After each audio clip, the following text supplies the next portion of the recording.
Bonjour, aujourd'hui nous allons apprendre à programmer en Python des structures conditionnelles, c'est-à-dire des boucles si. Alors on a étudié quelques exemples juste avant les vacances de boucles si en langage naturel, donc si, sinon. Alors en syntaxe Python, comment écrit-on ça? Il y a plusieurs cas. Il peut y avoir une seule condition, donc voilà, une instruction est réalisée si la condition est remplie. Il peut y avoir une condition et son alternative. Dans ce cas-là, on utilise si, sinon. Voire éventuellement plus de deux conditions. Dans ce cas-là, on utilise si, si, sinon. Alors, en langage Python, comment ça s'écrit? Si une condition est remplie, et bien le si en anglais c'est if. Donc par exemple, si n est supérieur ou égal à 3, alors m prend pour valeur 2 fois n, ça c'est en langage naturel. Et bien en langage Python, ça s'écrit if n supérieur ou égal à 3, on met 2 points avant d'aller à la ligne. Après un si, quand on commence un si, on n'oublie pas les 2 points. On va à la ligne, l'indentation se fait automatiquement, et m prend pour valeur 2 fois n, ça s'écrit m égale 2 fois n. Si j'ai une condition et son alternative, exemple, si n est supérieur ou égal à 3, alors m prend pour valeur 2 fois n, sinon m prend pour valeur 3 fois n plus 1. J'écris ça if n supérieur ou égal à 3, 2 points, je vais à la ligne, m égale 2 fois n. Je vais à nouveau à la ligne, et là, l'indentation est conservée. Pour écrire le sinon, vous devez vous aligner avec le si. Donc le else, là, doit être aligné avec le if. Donc else, 2 points là encore, et quand vous allez à la ligne, vous avez l'indentation, m égale 3 fois n plus 1. Dernier cas, 2 conditions ou plus, donc là je vous donne un exemple avec 3 conditions. Donc si n est inférieur ou égal à 2, alors m prend pour valeur 2 fois n. Sinon, si n est strictement compris entre 2 et 5, alors m prend pour valeur moins 2 fois n plus 5. Sinon, c'est-à-dire si les deux premières conditions ne sont pas remplies, aucune des deux n'est remplie, dans ce cas, m prend pour valeur n carré. Alors, sinon si, en anglais, ça se dit else if. Eh bien, la contraction de else if, en langage Python, ça va s'écrire elif. Donc, première condition, si n est inférieur ou égal à 2. Donc, if n inférieur ou égal à 2. 2 points. Je vais à la ligne, m égale 2 fois n. Je vais à la ligne pour écrire le si sinon, donc le elif, que j'aligne avec le if. Elif, et là j'écris ma condition. Ma condition c'est n strictement compris entre 2 et 5. Donc j'écris 2 strictement plus petit que n, strictement plus petit que 5. 2 points, je vais à la ligne, m égale moins 2 fois n plus 5. Je vais de nouveau à la ligne et j'aligne le else avec le if et le elif. Else, 2 points, m égale, alors n au carré, souvenez-vous, les puissances sur Python c'est 2 étoiles. Donc n étoile étoile 2. Des remarques importantes. Vous constatez qu'en syntaxe Python, on n'écrit pas le mot alors. C'est l'indentation, c'est-à-dire le décalage vers la droite, lorsqu'on va à la ligne, qui remplace le alors. C'est-à-dire que quand là, if n supérieur ou égal à 3, vous mettez les 2 points, vous allez à la ligne, l'indentation se crée automatiquement, là vous êtes dans le alors, systématiquement. On n'a pas besoin d'écrire alors. Deuxième remarque, elif, comme je vous l'ai dit, c'est la contraction de else if. Troisième remarque, toute condition écrite après un if, un else ou un elif, donc if, elif ou else, à chaque fois, vous devez terminer par 2 points. Après la condition, après avoir écrit la condition, vous tapez 2 points. Et quand vous allez à la ligne, l'indentation se crée. Et enfin, le elif et le else, comme je vous l'ai dit, sont alignés avec le if qui leur correspond. Alors, pour écrire les conditions en langage Python, donc là, on a vu des conditions supérieures ou égales. Donc, strictement inférieur, ça s'écrit strictement inférieur. Strictement supérieur aussi. Les inégalités larges, inférieur ou égal, supérieur ou égal, vous écrivez donc le signe inférieur ou supérieur suivi du signe égal. Les deux derniers cas sont plus importants quand vous voulez tester si par exemple un nombre est inférieur et égal à un autre. Par exemple, si m égale 3. Vous ne pouvez pas, dans la condition, utiliser le signe égal. Pourquoi? Parce que le signe égal, c'est le signe qu'on utilise pour l'affectation en langage Python. Quand on écrit m égale, ça veut dire m prend pour valeur. Donc si vous voulez tester la condition, par exemple, est-ce que n égale 3, eh bien, en langage Python, ça s'écrit avec un double égal. Et si vous voulez tester si n est différent de 3, ça s'écrit point d'exclamation égal. Donc ces deux derniers cas sont à apprendre, sont à connaître. Le test d'égalité en langage Python, en syntaxe Python, c'est un double égal.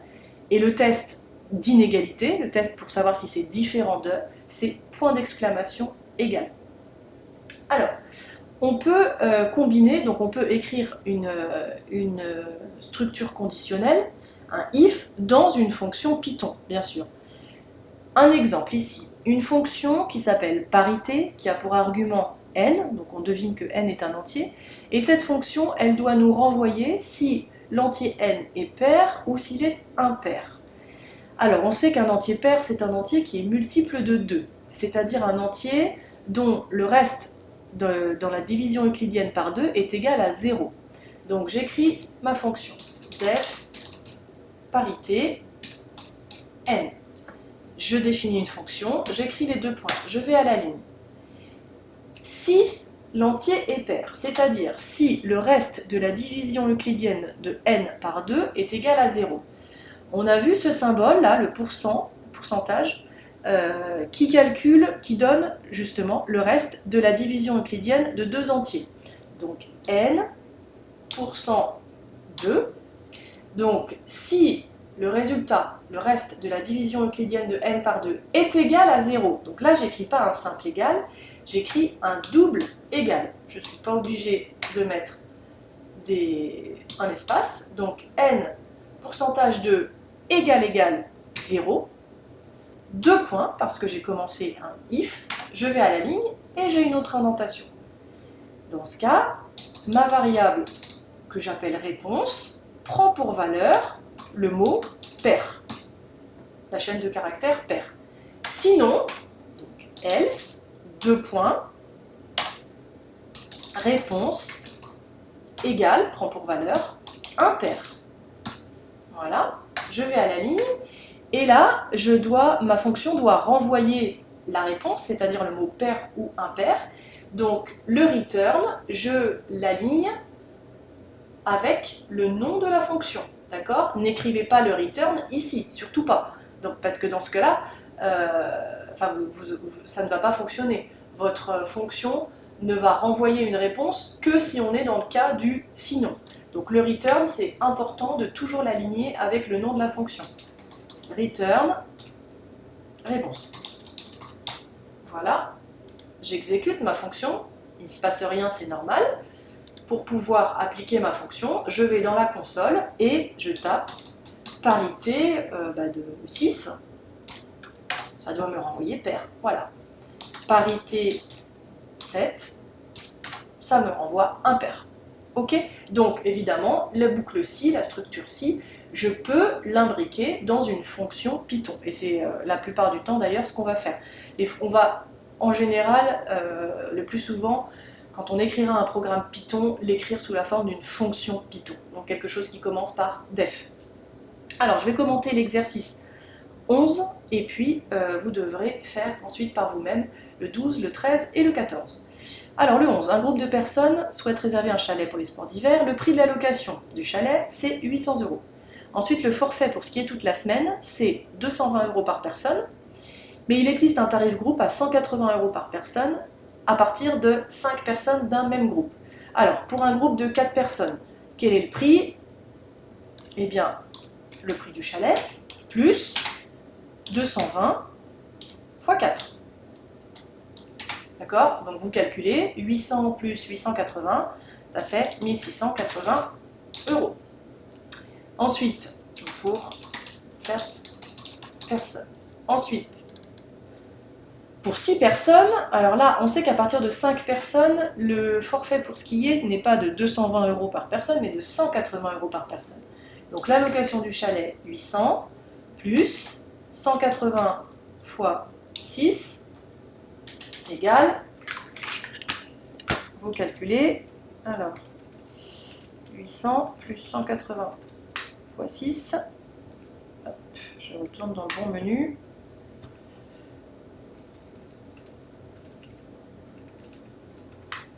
« 1880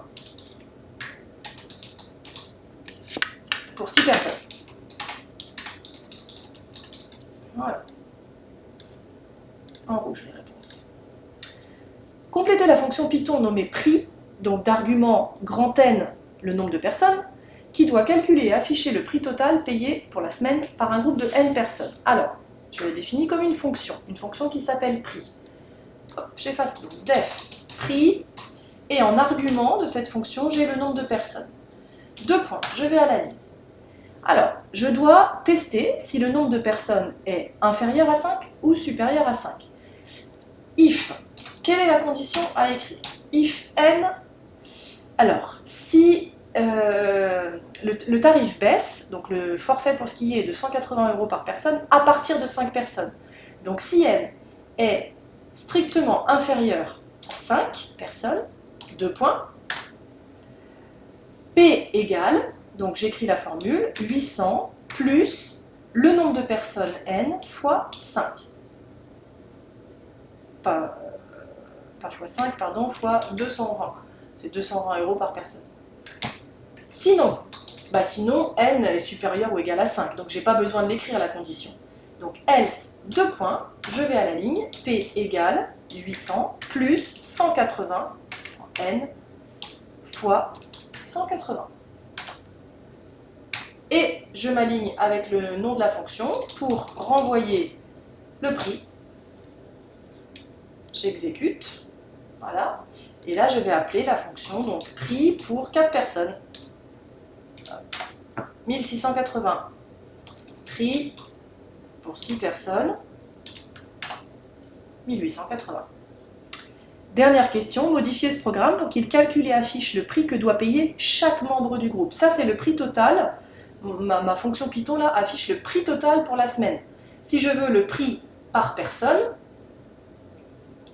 eh bien, je vais renvoyer, non pas P, mais je vais renvoyer P divisé par le nombre de personnes. Ça va me donner le prix par personne. J'exécute. Prix 4 personnes. Donc pour 4 personnes payent en tout 1680. Si je divise par 4, ça fait 420 € par personne. Prix 6, environ 313 € par personne. Voilà. Donc je vous laisse faire les 3 exercices qui suivent, le 12, le 13 et le 14.